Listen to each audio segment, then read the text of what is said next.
Bismillahirrahmanirrahim. Assalamualaikum warahmatullahi wabarakatuh. Perkenalkan, nama saya Fatur Rahman Aulia. Saya mahasiswa dari Universitas Negeri Makassar, Fakultas Ilmu Pendidikan, Prodi Bimbingan dan Konseling. Pada kesempatan kali ini, melalui video kali ini, saya akan menjelaskan beberapa hal tentang bimbingan dan konseling untuk anak berkebutuhan khusus. Jadi saya akan menjelaskan beberapa hal mengenai apa yang pernah kami diskusikan selama menjalani perkuliahan. Sebelum menjelaskan lebih dalam tentang bimbingan konseling anak berkebutuhan khusus, saya ingin memberikan pendahuluan dulu bahwa berdasarkan sejarah perkembangan pandangan masyarakat terhadap anak berkebutuhan khusus, maka dapat dicatat bahwa kebutuhan anak-anak berkebutuhan khusus dan keluarganya itu masih banyak yang terabaikan selama bertahun-tahun, bahkan hingga saat ini. Sejarah juga mencatat bagaimana tanggapan sebagian besar masyarakat terhadap keberadaan anak-anak tersebut, bahkan juga terhadap keluarganya. Masih ada yang menganggap kecacatan atau kelainan yang diderita oleh anak kebutuhan khusus ini sebagai kutukan, sebagai penyakit yang menular, bahkan menganggap anak berkebutuhan khusus itu orang gila. Bahkan lebih banyak lagi pandangan-pandangan negatif yang sangat-sangat merugikan bagi keluarga maupun individu yang bersangkutan. Akibat dari itu, maka anak berkebutuhan khusus dan keluarganya itu hingga dikucilkan oleh masyarakat. Pengertian bimbingan dan konseling anak berkebutuhan khusus. Program bimbingan dan konseling bagi anak berkebutuhan khusus atau anak ABK adalah suatu kegiatan pelayanan bantuan kepada anak berkebutuhan khusus di sekolah oleh konselor atau guru BK secara terencana, terorganisir, dan terkoordinasi yang dilaksanakan pada periode tertentu, teratur dan berkesinambungan atau berkelanjutan. Tujuan bimbingan dan konseling anak berkebutuhan khusus itu secara umum, tujuan bimbingan dan konseling anak berkebutuhan khusus itu secara umum untuk membantu anak berkebutuhan khusus dalam mengembangkan diri dan menyesuaikan diri secara optimal terhadap lingkungannya tanpa hambatan gangguan sesuai dengan apa yang dialaminya. Sementara untuk tujuan khusus dari layanan bimbingan konseling adalah untuk membantu anak berkebutuhan khusus ini mencapai perkembangan yang meliputi aspek pribadi, sosial, belajar, dan karir. Dan tujuan khusus bimbingan dan konseling anak berkebutuhan khusus ini itu disesuaikan dengan kebutuhan anak tersebut, yang dimana dia dapat percaya diri, dapat bergaul, dapat menghadapi dirinya sendiri, dan juga mengenal potensi yang ada pada dirinya. Fungsi dari bimbingan dan konseling anak berkebutuhan khusus ini itu dibedakan menjadi dua, yaitu fungsi pencegahan dan juga fungsi pemahaman. Fungsi pencegahan sendiri itu berguna untuk mencegah anak ini tidak berada di fase yang lebih parah, karena mungkin dia merasa dirinya berbeda dengan yang lainnya, sehingga itu yang membuat dia menjadi lebih parah dalam bertindak dan bahkan berpikir. Berikutnya itu fungsi pemahaman. Fungsi pemahaman ini bertujuan agar peserta didik, yaitu siswa berkebutuhan khusus ini, itu memahami persoalannya, keadaan lingkungan di sekitarnya, dengan bekal yang ia dapatkan bisa membantunya untuk berkembang lebih baik lagi. Berikutnya itu adalah jenis-jenis ABK atau anak berkebutuhan khusus. Yang pertama itu tunanetra atau anak yang mengalami gangguan pada penglihatan. Berikutnya itu adalah anak tunarungu atau anak yang mengalami gangguan pada pendengarannya. Berikutnya itu adalah tunalaras atau anak yang mengalami gangguan pada emosi dan perilaku. Berikutnya itu tunagrahita atau anak yang secara nyata mengalami hambatan dan keterbelakangan mental jauh di bawah rata-rata. Biasanya IQ-nya itu di bawah 70. Berikutnya itu anak yang mengalami kelainan anggota tubuh. Berikutnya adalah gangguan atau hambatan karena kerusakan otak sehingga mempengaruhi pengendalian fungsi motoriknya. Yang berikutnya itu anak gifted atau anak berbakat. Berikutnya itu anak autis atau gangguan pada sistem syaraf pusat. Selanjutnya itu adalah anak yang dikenal dengan istilah ADHD atau anak yang hiperaktif. Selanjutnya itu adalah anak gangguan lamban belajar atau slow learner.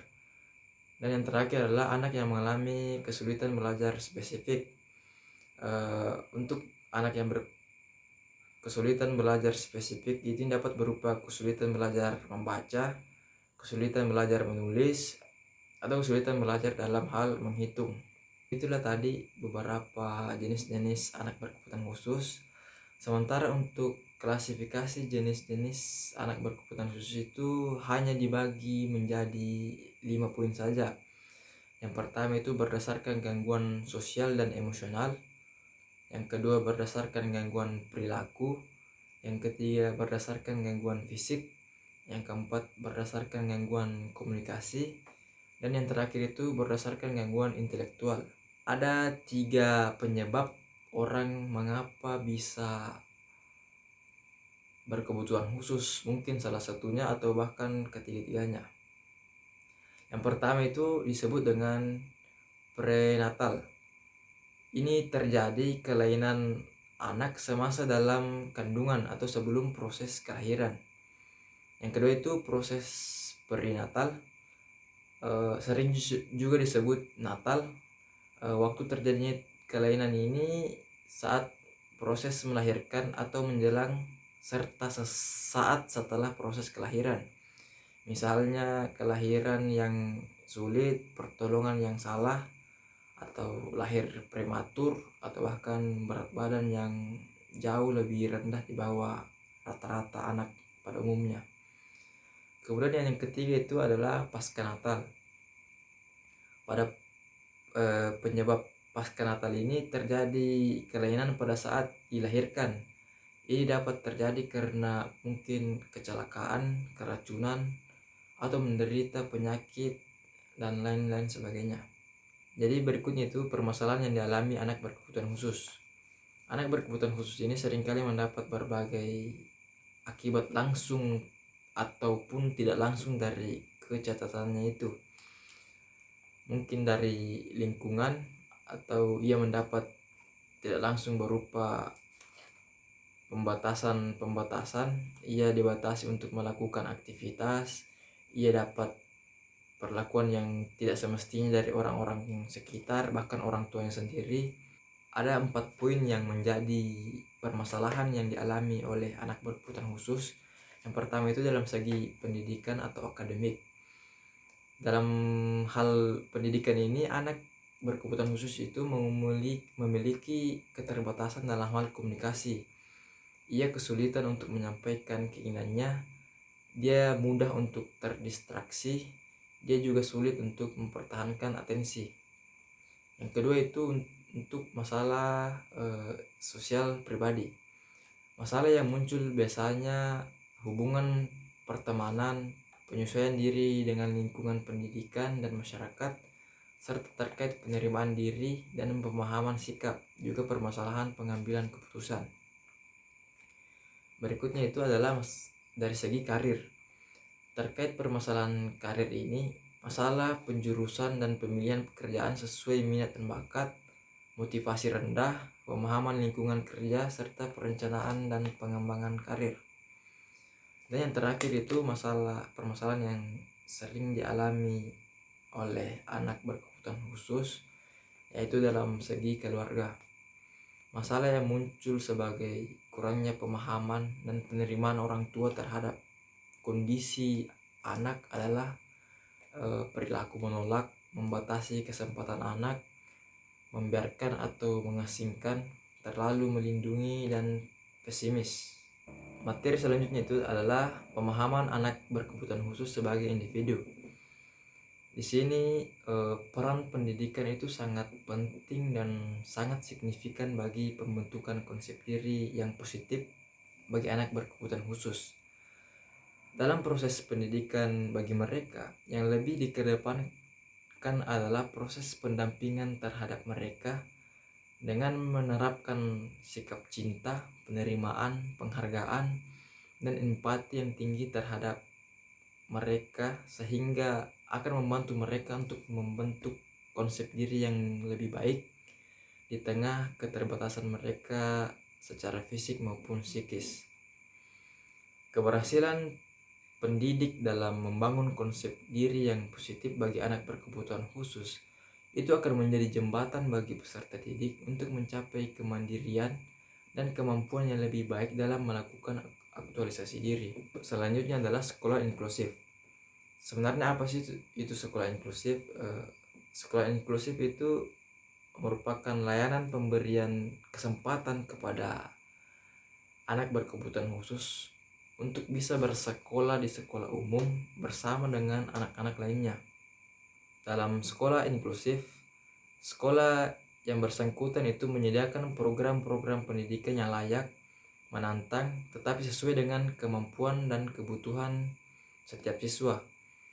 Lebih dari itu, sekolah inklusi juga merupakan tempat setiap anak dapat diterima, menjadi bagian dari kelas tersebut dan saling membantu dengan guru dan teman sebayanya maupun anggota masyarakat lain agar kebutuhan individualnya dapat terpenuhi. Tujuan dari pendidikan inklusif ini adalah memberikan kesempatan yang seluas-luasnya kepada semua anak, termasuk anak berkebutuhan khusus, untuk mendapatkan pendidikan yang layak sesuai dengan kebutuhannya. Yang kedua itu membantu mempercepat program wajib belajar pendidikan dasar. Yang berikutnya membantu meningkatkan mutu pendidikan dasar. Berikutnya itu menciptakan sistem pendidikan yang menghargai keanekaragaman, tidak diskriminatif, serta ramah terhadap pembelajaran. Khususnya pasal 23 ayat 1 yang mengatakan bahwa setiap warga negara itu berhak untuk mendapatkan pendidikan. Berikutnya itu adalah kendala-kendala implementasi pendidikan inklusi. Ada beberapa kendala yang ditemukan dalam pengimplementasian pendidikan inklusi. Kendala-kendala itu misalnya berupa sarana penunjang sistem pendidikan inklusi, terbatasnya pengetahuan dan keterampilan yang dimiliki oleh para guru sekolah inklusi. Itu menunjukkan betapa sistem pendidikan inklusi ini belum benar-benar dipersiapkan dengan baik. Apalagi sistem kurikulum pendidikan umum yang ada sekarang memang belum mengakomodasi keberadaan anak-anak yang memiliki perbedaan kemampuan atau difabel, sehingga program pendidikan inklusi ini hanya terkesan program eksperimental. Sementara untuk standar penyelenggaraan pendidikan inklusi itu ada beberapa poin. Yang pertama itu tenaga pendidik wajib memiliki kompetensi pembelajaran bagi peserta didik, juga harus memiliki guru pendamping khusus bagi anak yang memiliki keterbatasan khusus. Yang kedua itu sarana dan prasarana harus ramah terkait anak berkebutuhan khusus. Yang ketiga, kurikulum harus dimodifikasi sehingga sesuai dengan kebutuhan peserta didik. Selanjutnya itu monitoring dan evaluasi kegiatan. Monitoring dimaksudkan untuk mengawal keterlaksanaan penyelenggaraan program pendidikan inklusi. Hasil monitoring dipergunakan sebagai bahan pertimbangan dalam meningkatkan mutu layanan pendidikan inklusi.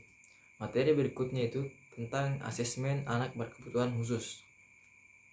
Seperti yang kita ketahui adalah proses asesmen itu proses untuk mengumpulkan informasi-informasi yang relevan yang akan berguna bagi proses pembuatan program bimbingan dan konseling.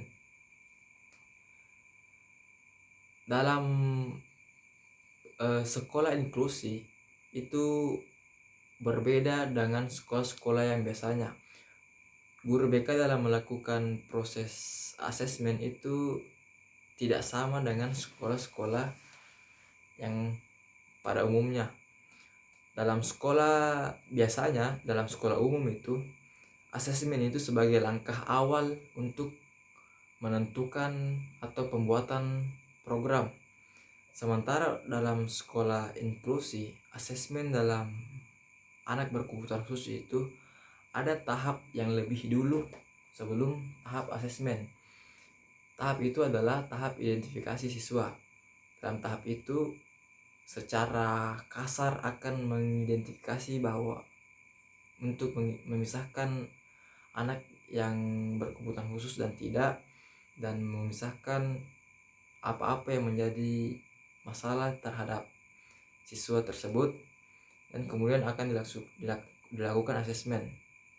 Tujuan asesmen anak berkebutuhan khusus itu untuk mengetahui kemampuan anak, untuk mengetahui hambatan belajar anak, untuk mengetahui pencapaian perkembangan anak.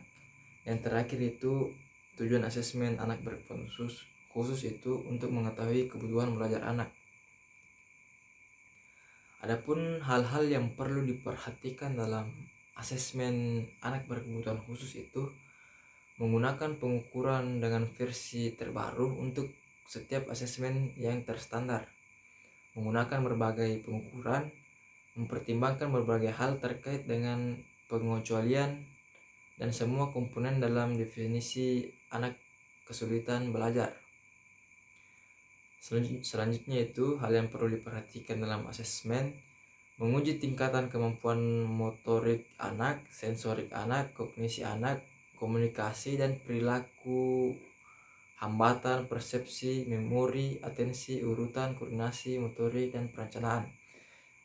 Jadi hal yang perlu diperhatikan ini dalam melakukan asesmen itu, konselor perlu memperhatikan apa yang menjadi kendala anak, sehingga ketika dia melakukan asesmen itu informasi yang diperoleh itu benar-benar sesuai dengan kondisi anak, sehingga program yang akan dirancang itu akan tepat guna atau tepat sasaran.